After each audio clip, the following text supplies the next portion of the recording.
chicos, bienvenidos un día más al canal. En el vídeo de hoy, aprovechando la celebración de San Valentín, que muchos de vosotros seguramente celebráis de una manera u otra, vamos a indagar sobre los orígenes de esta fiesta que, por supuesto, como ya es habitual en este canal, están anclados en el paganismo. En el paganismo romano, en esta ocasión, ya que esta celebración se basa en una celebración más antigua que en tiempos de los romanos era conocida como la Lupercalia o las Lupercales. Seguramente a muchos de vosotros ya os sonará esta correlación entre la fiesta de los enamorados y este precedente pagano de sangre y desenfreno, pero vamos a ver qué hay de cierto en todo esto, de qué manera o qué es lo que sabemos con certeza de esta antigua celebración y de qué manera podemos incluir este carácter más originario o más antiguo en nuestra práctica a día de hoy. A diferencia de la celebración de hoy, la fiesta de la Lupercalia tenía dos focos principales que no coincidían con el foco actual, que es el amor. Estos focos eran la fertilidad, sobre todo la fertilidad humana y la capacidad reproductiva y la purificación. Parece ser que esta celebración comienza incluso antes que su asociación con la fertilidad humana. La Lupercalia, tal y como propone Ovidio, se basaría en una celebración similar perteneciente a la cultura griega, una celebración en honor al dios Pan, dios de la faceta más salvaje del ser humano y de la faceta más salvaje de la naturaleza, del desenfreno, de la sexualidad y protector de los rebaños. Parece ser de esta forma que en origen esta celebración iba dedicada a la purificación, a la protección y a la fertilidad del ganado, de los rebaños, y que poco a poco se iría extendiendo y se iría aplicando cada vez más a toda la población.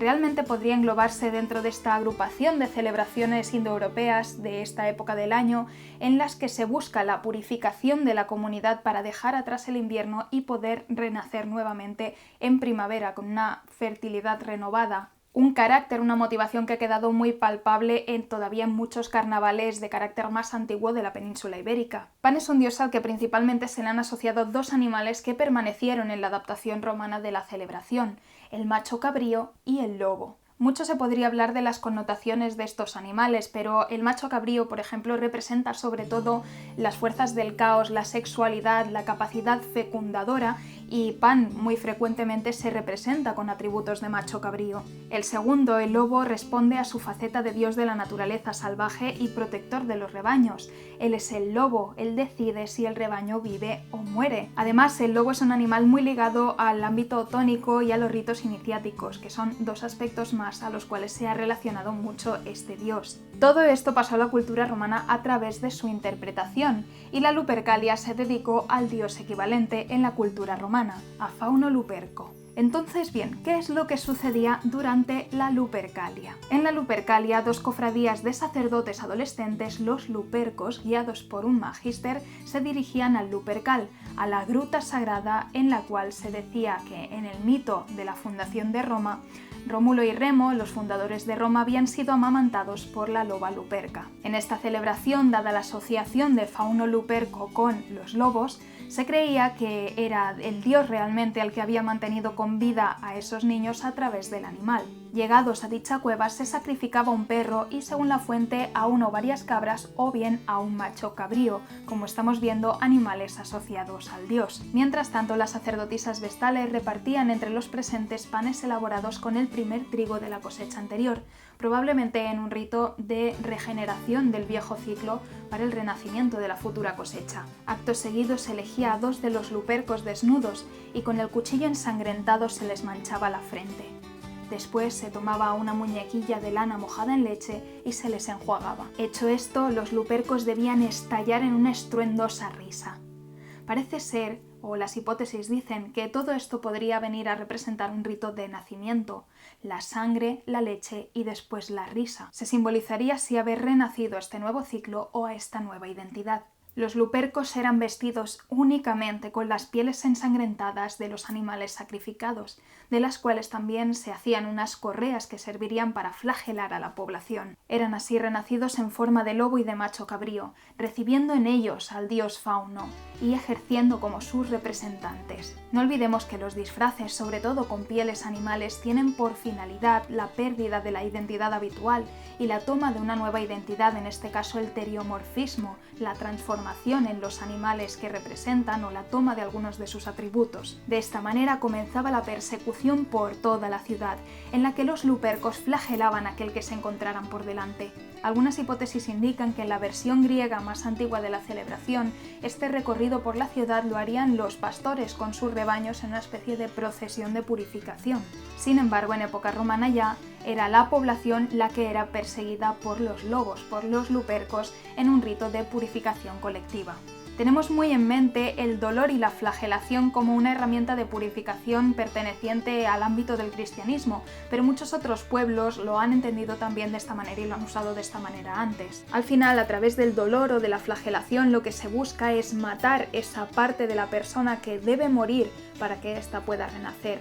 Y con esta persecución lo que se está haciendo es realizar una especie de muerte simbólica de la comunidad, como sucede en la naturaleza, para que pueda regenerarse en el nuevo ciclo. Y aquí entra el segundo foco de la celebración, la búsqueda de la fertilidad en este renacimiento. No olvidemos que los lupercos representaban al dios Fauno, dios de la sexualidad, de la fertilidad, de la fructificación de la naturaleza salvaje y del lado más salvaje de las personas, con lo que sus latigazos eran una especie de transmisión de esta energía fértil del dios. Y parece ser que poco a poco estos ritos de purificación y de fertilidad se fueron especificando y dirigiéndose cada vez más solo a las mujeres, por la clara relación entre los lupercos como representantes del dios Fauno, dios del vigor y la sexualidad y la fertilidad masculina, y las mujeres como su contraparte femenina. Así quedó la imagen que ha persistido más hasta día de hoy y que es la representación de esta última etapa de la celebración, que además es de la que tenemos más información escrita,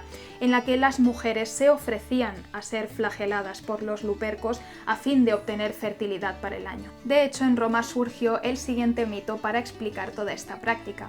Se decía que en el episodio del rapto de las mujeres sabinas por parte de los hombres romanos para convertirlas en sus esposas, estas mujeres no lograban quedarse embarazadas y los hombres, temiendo un castigo de los dioses, fueron a preguntar a una pitia del templo de Juno. La sacerdotisa les dijo así a las mujeres: «Matronas romanas, que os fecunde un macho cabrío». De esta forma sería el dios Fauno el que tendría la capacidad de volver fértiles de nuevo a esas mujeres, y por ese motivo se comenzaría a celebrar la Lupercalia. Cabe decir que con todo esto ya estamos viendo algunos elementos que se perpetuarían y se demonizarían en la creación del concepto del aquelarre, ya en época cristiana, por supuesto. En fin, ¿y qué tiene todo esto que ver con San Valentín? Pues resulta que, como muchas otras celebraciones, las fiestas de las Lupercales y también muchas dinámicas de las Saturnales y de otras celebraciones afines de otras culturas indoeuropeas, pero que se encontraban en el mismo territorio, en territorios cercanos, tuvieron muchísima prevalencia entre la población. Muchas de estas prácticas evolucionaron hacia los carnavales, en los que aún podemos encontrar un sinfín de ritos de purificación, de renovación del ciclo, de dejar atrás el ciclo pasado y de desenfreno, sexualidad, etcétera, etcétera. ¿Qué pasa? Que evidentemente la Iglesia intentó prohibir estas celebraciones un sinfín de veces, pero como no le fue posible, finalmente optó por la sincretización y colocó el día de conmemoración de San Valentín en la fecha en la cual antes se celebraba la Lupercalia, actualmente el 14 de febrero. ¿Por qué? Porque bueno, la historia de San Valentín aún tenía algo que ver con el amor y con la fertilidad y con las parejas, y entonces pues bueno, ya le salía bien la jugada. San Valentín, por lo visto, fue un obispo que durante una época en la que se prohibieron los matrimonios por estar en guerra y porque los hombres casados no querían ir a la guerra por no dejar a sus mujeres solas, pues él siguió casando a las parejas que se quisieran casar a escondidas hasta que fue descubierto y por ello fue martirizado. Por eso es el santo de los enamorados o de las parejas que se quieren unir o casar pese a la prohibición o a la adversidad de hacerlo. Y bien, para terminar, ¿qué podemos hacer en estas fechas nosotros? Pues atentos, porque esta fecha coincide prácticamente con la luna llena, con lo que va a ser unos días un poco así moviditos, intensitos de energía. Podemos celebrar tanto en pareja como en grupo, yo ahí no me voy a meter, como en solitario.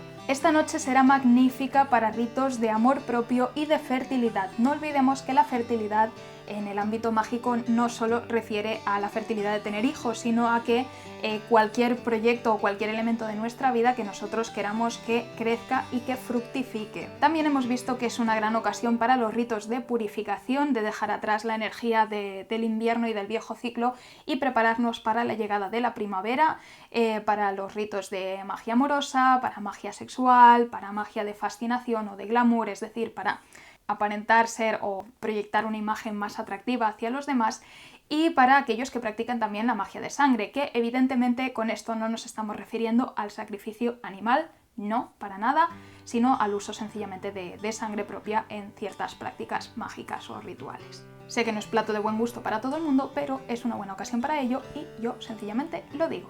Así que bueno, chicos, espero que os haya gustado muchísimo este vídeo. Como siempre, os invito a que le deis like y a que dejéis un comentario porque me ayuda muchísimo.